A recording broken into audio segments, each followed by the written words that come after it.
Salvação, ato e processo. Doutrina bíblica cristã ou apenas mais uma heresia? Esse é o nosso assunto de hoje.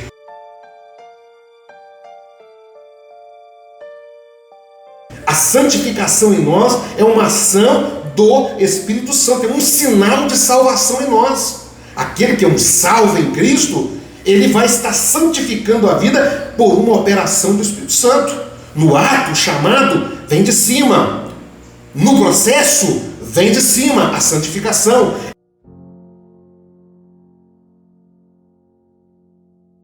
Você que chegou aqui nesse vídeo, eu convido você a fazer parte da nossa comunidade, se inscrevendo no nosso canal, apertando aí o sininho das notificações.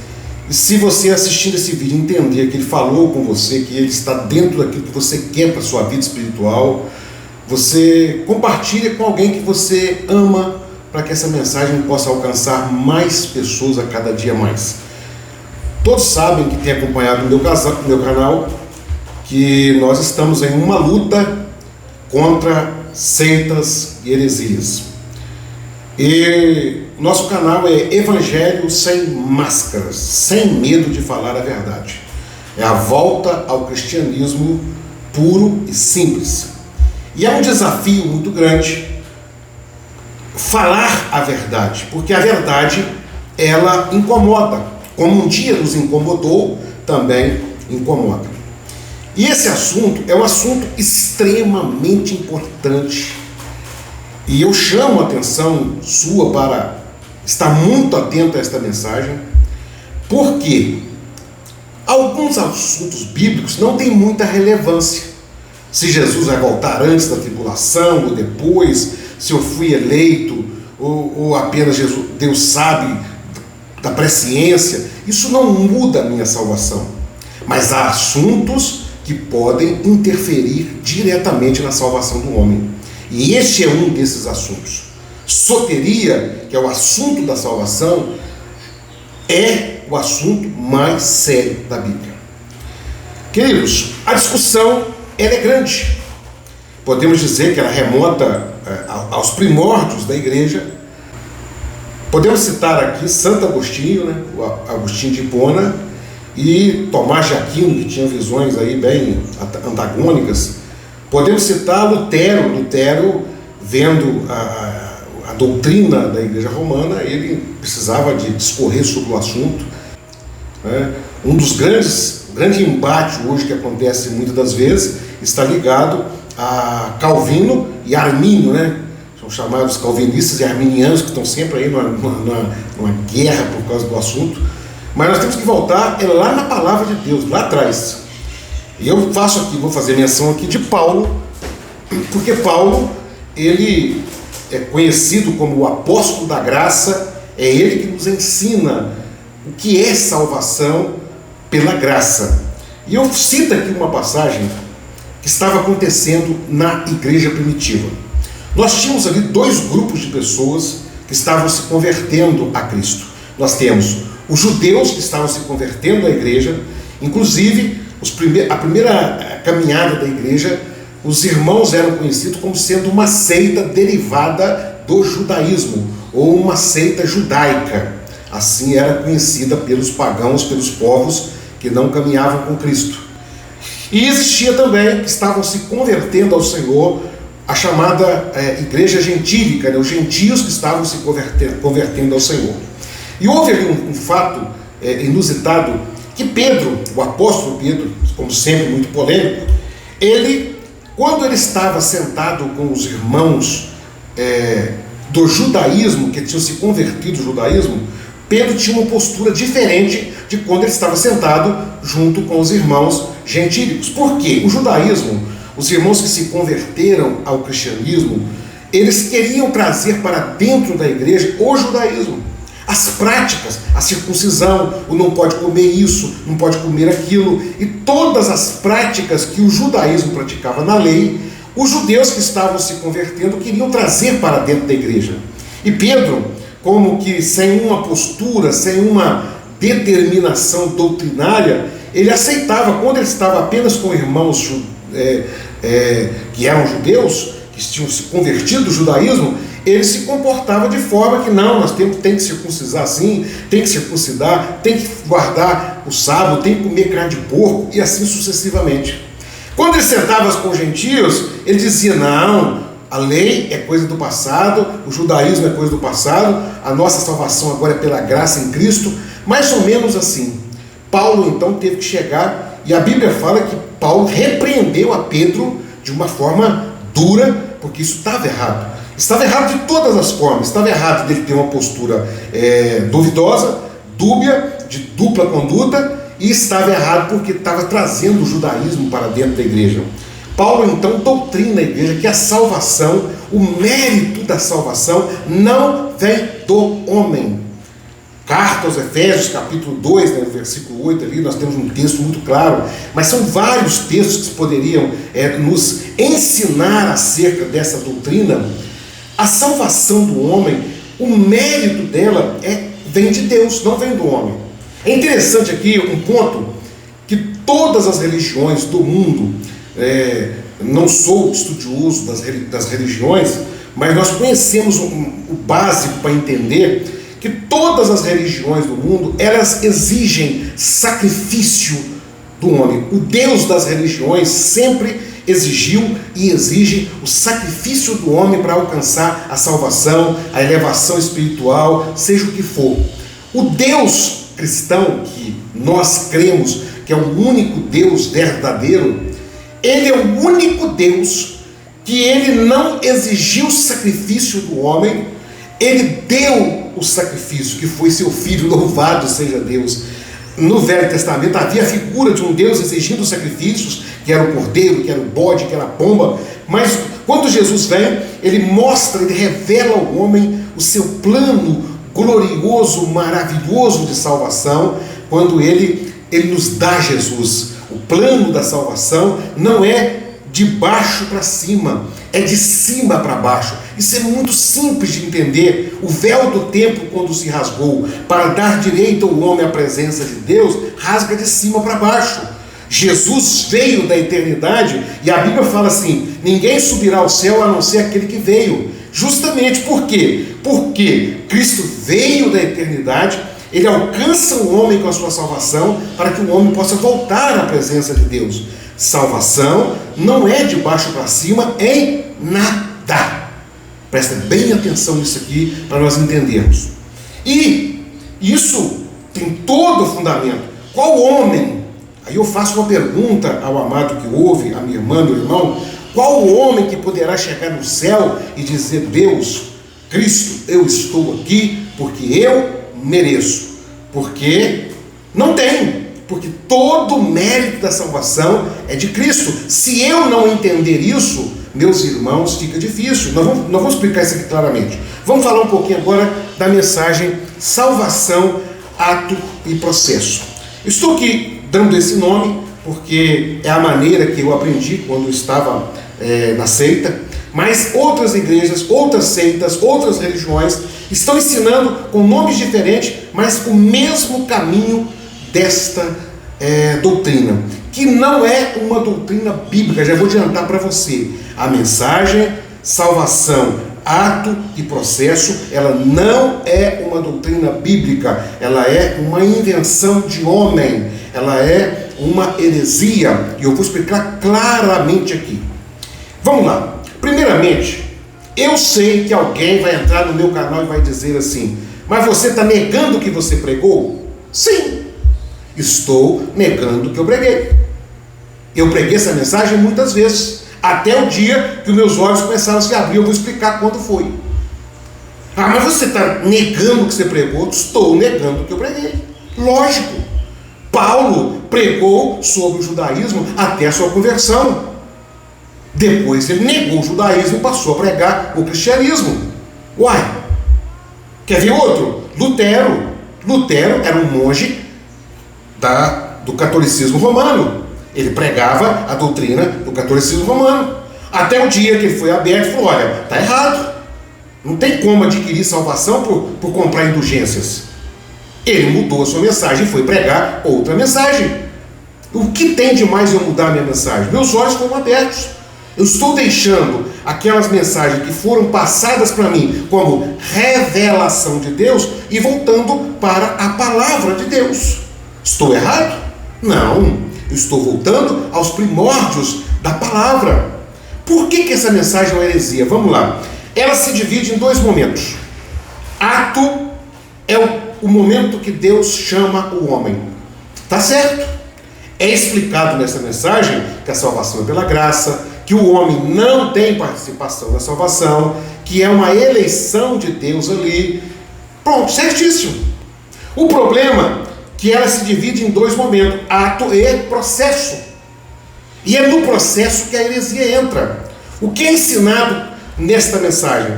Que o Senhor me chamou, me elegeu, me chamou, e agora a minha caminhada, eu preciso fazer obras para ser salvo. Sim, a mensagem ato e processo está ensinando salvação pelas obras. É o semi-pelagianismo. Por que ela ensina pelas obras? Qual é a explicação que é dada? Que no processo nós temos que obedecer. É muito usado para ensinar isso lá, as 4 letras do alfabeto. É o ABC da seita, é o ABC daquela instituição, que diz o seguinte: é o O, o B, o D e C. Quer dizer, obedecer. Obedecer o quê? As orientações oriundas do presbitério, que é a central doutrinária daquela instituição. Então, é assim que é ensinado, que no ato o homem não tem participação, beleza? Mas no processo o homem vai ganhar a salvação através das suas ações. É mais ou menos voltar ao catolicismo de Lutero, porque no catolicismo de Lutero se comprava com dinheiro, mas agora se compra com jejum, oração, subida ao monte, consulta a palavra, clamor pelo sangue de Jesus. Esse é o grande problema dessa doutrina, que é extremamente perigosa. Vou mostrar para vocês quando meus olhos começaram a abrir. Eu estava participando de uma mensagem, um determinado pastor, muito influente lá, é pregado que você, no processo da salvação, você tem que obedecer às orientações lá da central de doutrinas. Beleza. Você tem que cumprir os jejuns, as madrugadas, o clamor pelo sangue de Jesus, e sucessivamente. O que foi pregado? Muitas vezes, que se você quebrar um jejum, faltando 10 minutos, lá tem uma orientação de um jejum de 0 às 9 horas. Se você quebra um jejum, faltando 10 minutos para cumprir aquele propósito, se Jesus voltar 9 horas, você vai ficar para trás. Meus irmãos, foi nesse dia que os meus olhos começaram a abrir. O dia que eu ouvi essa mensagem, eu falei, meu Deus, começaram a abrir em relação a essa mensagem. A nossa saída de lá se deve a muitos acontecimentos. Mas meus olhos começaram a abrir, eu falei, meu Deus, a minha salvação depende de um jejum de 0 às 9 horas? Toda a ação de Deus, movendo a eternidade, antes da fundação do mundo, o Cordeiro foi morto, a obra de Cristo, a salvação, o projeto, a cruz, o sofrimento, Jesus descer da glória, nada vai valer se eu quebrar 10 minutos de jejum. Eu comecei a abrir os olhos, falei, meu Deus, isso é uma heresia, isso não tem fundamento bíblico. E quando eu comecei a estudar o assunto sobre salvação, é que começou a se revelar, dentro do que Paulo fala e do que é o entendimento da ortodoxia lá dos apóstolos, dos primeiros pais da igreja, que a salvação ela é um ato exclusivo de Deus, que ninguém é salvo por aquilo que faz. No processo da salvação existe o que nós chamamos de santificação. Qual é a diferença da doutrina bíblica para a doutrina herégica? Na doutrina bíblica, a santificação é uma operação do Espírito Santo transformando a nossa vida. Entenda-se, a Bíblia diz que o Espírito Santo que convence o homem do pecado, do juízo e da justiça, é o Espírito Santo. Então, quando nós entregamos a nossa vida a Cristo, Cristo nos alcança e nós começamos uma caminhada com Cristo, o Espírito de Deus que vem morar em nós, ele começa a trabalhar na nossa mente, e a Bíblia diz que ele intercede por nós com gemidos inexprimíveis. Isso é muito lindo, irmãos, isso é maravilhoso. Por quê? E ele começa a convencer o homem do pecado, do juízo, da justiça. Olha que coisa maravilhosa. É ele que vai trabalhar na nossa vida. A santificação em nós é um resultado de uma operação do Espírito Santo. Por quê? Alguém pega o texto que Paulo diz assim: sem santificação ninguém verá Deus. Queridos, mas se eu santificar a minha vida pelo meu esforço me faz ver Deus, aí eu estaria cometendo o pelagianismo. Seria eu voltar a Deus com os meus esforços. Não, a santificação em nós é uma ação do Espírito Santo, é um sinal de salvação em nós. Aquele que é um salvo em Cristo, ele vai estar santificando a vida por uma operação do Espírito Santo. No ato, o chamado vem de cima. No processo, vem de cima. A santificação é uma operação do Espírito Santo. Não é o que eu faço, é o que o Espírito Santo faz em mim. Quer ver outro texto? Gálatas, Paulo também fala sobre isso. Gálatas capítulo 5. Eu gosto muito dessa passagem, maravilhosa, porque ela fala do fruto do Espírito. Inclusive uma mensagem que as seitas não pregam. Pode observar, as seitas não pregam essa mensagem, porque primeiro que mostraria a face dos próprios líderes das seitas, que normalmente são homens perversos, grotescos, e ali vai ensinar a ação do Espírito Santo na nossa vida, quando Paulo diz assim: mas o fruto do Espírito é. E ele vai dizendo: amor, paz, gozo, bondade, benignidade, mansidão, domínio próprio, fidelidade. Olha bem, olha que coisa maravilhosa. Aquilo de bom que possa existir em mim hoje, depois que eu entreguei a minha vida para Cristo, é uma ação do Espírito Santo. Não sou eu. Não sou eu que sou bom. Não sou eu que amo por mim mesmo. Não sou eu que sou bom. Não sou eu que pratico o bem. Não sou eu que sou manso. É o Espírito de Deus que opera na minha vida, e através do Espírito Santo isso manifesta santificação, meus irmãos. Tudo de bom que há em nós, quando você ora, quando você sente o desejo de fazer uma consagração, um jejum, quando você produz algo de bom na sua vida, é o Espírito Santo, de cima para baixo. Você apenas é um instrumento. Então hoje, queridos, como nós falamos em vídeos anteriores, nós vamos estar aí combatendo as doutrinas das seitas. O nosso canal tem esse propósito, certo? O foco é mostrar os desvios doutrinários cada vez mais terríveis. Então fica aí essa palavra. Qualquer dúvida você pode, comenta aí no nosso vídeo, uma dúvida que você tiver, ou um entendimento que foram passados para você. Pergunte alguma coisa, dê uma sugestão aí de alguma mensagem. Essa semana alguém com um tom de crítica disso. A sugestão que eu dou é falar de Jesus. Meus irmãos, o que nós temos feito é falar de Cristo, porque o Evangelho, ele é libertador, ele é transformador, ele tira o homem do fardo, ele tira o homem do pecado, ele tira o homem da mazela desta vida. Aí vem a seita e coloca o fardo da proibição, das ordenanças, do peso da salvação. Olha que coisa absurda, irmãos. Sabe qual é a experiência que o homem tem quando ele está sempre fazendo para ser salvo? Ele está sempre com o sentimento de condenado. Isso mesmo. Esta é a experiência da maioria das pessoas que estão nas seitas. Eles estão salvos, a semana que eles conseguem cumprir aquele monte de regra, eles olham para, olha, Deus, estou salvo, Jesus voltou, estou salvo. Na semana que pela sua humanidade pecaminosa não consegue, eles estão lá, Jesus não volta não. Quantas vezes eu ouvi essa palavra, Jesus não volta essa semana, porque eu não estou preparado. Porque o sujeito está olhando para si para ser salvo. Meus irmãos, nós olhamos para Cristo, é em Cristo que nós descansamos, é em Cristo que nós desfrutamos da gloriosa salvação. Se alguma dúvida existir, depois nós falaremos mais em outros vídeos. Peço a você que não é inscrito no nosso canal, não deixe de se inscrever, aperte o sininho das notificações, e se entendeu que alguém que você conhece precisa ouvir essa mensagem, compartilhe. Certamente Deus tem uma grande bênção para as nossas vidas. Vamos nos libertar das amarras, das heresias, das seitas, e vamos voltar à simplicidade do Evangelho, em nome de Jesus. E até o próximo vídeo, se Deus quiser.